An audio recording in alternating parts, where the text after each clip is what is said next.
না তুমি এই ছোট্ট অবস্থায় কেমন করে এত বড় চিন্তা করলে? আমি আপনার কাছে একটি প্রশ্ন রাখতে চাই।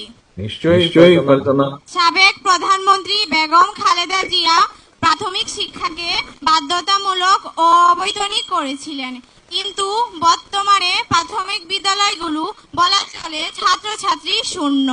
প্রাথমিক বিদ্যালয়ের শিক্ষার মান খুবই নিম্ন হওয়ায় অনেক অসচ্ছল ফ্যামিলি তাদের সন্তানদের প্রাইভেট স্কুলে পড়াতে বাধ্য হন। আঙ্কেল, প্রাথমিক বিদ্যালয়ে শিক্ষার মান উন্নত করতে আর ছাত্রছাত্রীদের সরকারি প্রাথমিক বিদ্যালয় মুখী করতে রাষ্ট্র কি আগামীতে কোনো ব্যবস্থা নেবে? ধন্যবাদ ধন্যবাদ। তুমি ছোট্ট হলেও তোমার প্রশ্নটা কিন্তু খুব ইম্পর্টেন্ট প্রশ্ন, খুব গুরুত্বপূর্ণ প্রশ্ন। আমি জানি না তুমি এই ছোট্ট অবস্থায় কেমন করে এত বড় চিন্তা করলে।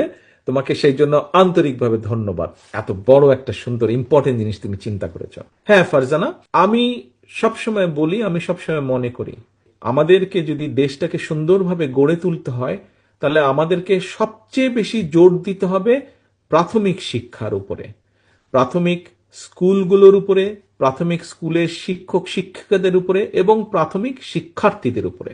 তাদেরকে শুধু আমরা সরে ও সরে ABCD আলিফ বেতে শুধু এগুলা শিখালেই হবে না। আমাদেরকে তাদেরকে শিখাতে হবে সামাজিক মূল্যবোধ, শিখাতে হবে ভালো মন্দ শিখাতে হবে, অর্থাৎ মূল ভিত্তিটা আমাদেরকে তৈরি করতে হবে এখানে। সেই জন্যই আমরা পরিকল্পনা গ্রহণ করেছি যে আমরা চেষ্টা করব ইনশাল্লাহ প্রতি বছর দেশে একটা বাজেট তৈরি হয়। তুমি কি এটা জানো? বাজেট শব্দটার সাথে তুমি শুনেছো বাজেট শব্দটা? আচ্ছা, এই এই বাজেটের বাজেটের মধ্যে মধ্যে একটা সরকার বিভিন্ন যেই কাজগুলো করতে চায় তার জন্য তারা অর্থ বরাদ্দ করে। আমাদের যেটা পরিকল্পনা আছে এটা আগেও ছিল। মোটামুটি এর আগে যখন তুমি যে বললে বেগম খালেদা জিয়া উনি যখন দেশ পরিচালনা করেছেন তখনও কিন্তু ছিল মোটামুটি ভাবে শিক্ষার জন্য সবচেয়ে বেশি বরাদ্দ থাকতো। ইনশাল্লাহ আগামী দিনে বিএনপি রাষ্ট্র পরিচালনার দায়িত্ব পেলে, ধানের শীষ জিতলে ইনশাল্লাহ আমরা আবার শিক্ষার মধ্যে সবচেয়ে বেশি বরাদ্দ দিব। আমরা চেষ্টা করব প্রাইমারি স্কুলগুলোকে একটু ঠিকঠাক করে ফেলতে, যেগুলা বেশি নষ্ট সেগুলাকে ঠিকঠাক করতে, যাতে তোমার মতন বাচ্চারা ওখানে সুন্দর করে বসে পড়ালেখা করতে পারে। তোমার যারা টিচার থাকবেন ওনারা যাতে পড়ালেখা করাতে পারেন, এবং একই সাথে আমরা শিক্ষক শিক্ষিকা যারা থাকবেন তাদেরকে একটা সামাজিক এবং অর্থনৈতিকভাবে তাদেরকে সাপোর্ট দিতে পারি, যাতে তাদেরকে অন্য আরেকটা কাজের কথা চিন্তা করতে না হয়। তারা যাতে পুরো মনোযোগটা দিয়ে তোমাদেরকে পড়ালেখা করাতে পারেন।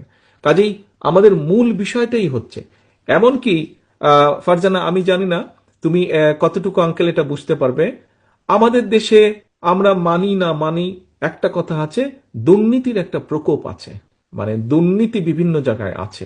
আমি ব্যক্তিগতভাবে বিশ্বাস করি হ্যাঁ, রাষ্ট্রের দুর্নীতি দমন করার জন্য হয়তো সংস্থা আছে, কিন্তু আমি মনে করি প্রাথমিক শিক্ষার মাধ্যমে যেই বাচ্চাগুলো বড় হবে আগামী দিন, আর যারা ছোট আছে আগামীকাল, তুমি যেমন ছোট আছে ইনশাল্লাহ আগামীতে তুমি বড় হবে, তোমরা যদি দুর্নীতির বিরুদ্ধে প্রতিরোধ গড়ে তুলতে পারো তাহলেই আমরা ইনশাল্লাহ বাংলাদেশকে দুর্নীতি মুক্ত করতে পারবো।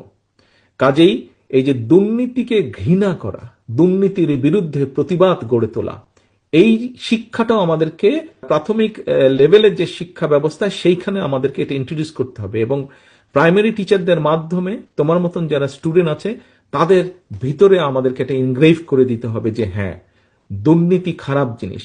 কাজেই আজ তুমি ছোট আছো কিন্তু কাল তুমি বড় হবে, কাল তুমি এই সমাজে একটা অবদান রাখবে, এবং সেখানে তখন তুমি দুর্নীতির বিরুদ্ধে স্ট্যান্ড নিতে পারবে। কাজে এই যে সামাজিক মূল্যবোধ, এই মূল্যবোধকে যদি আমাদের প্রতিষ্ঠিত করতে হয়, প্রাইমারি স্কুল হচ্ছে সবচেয়ে ইম্পর্টেন্ট জায়গা। কিভাবে মুরব্বীদের সাথে কথা বলতে হবে, কিভাবে মুরব্বীদেরকে দেখভাল করতে হবে, তাদের যত্ন নিতে হবে, কিভাবে প্রকৃতির যত্ন নিতে হবে, কিভাবে নিজেকে পড়ালেখা করতে হবে, কিভাবে আমাদের নিজেদেরকে ঠিক রাখতে হবে, এই সব বিষয়গুলো কিন্তু প্রাথমিক প্রাইমারি স্কুল থেকে হতে হবে, প্রাইমারি লেভেল থেকে এইগুলা আমাদেরকে শিখতে হবে, শিখাতে হবে।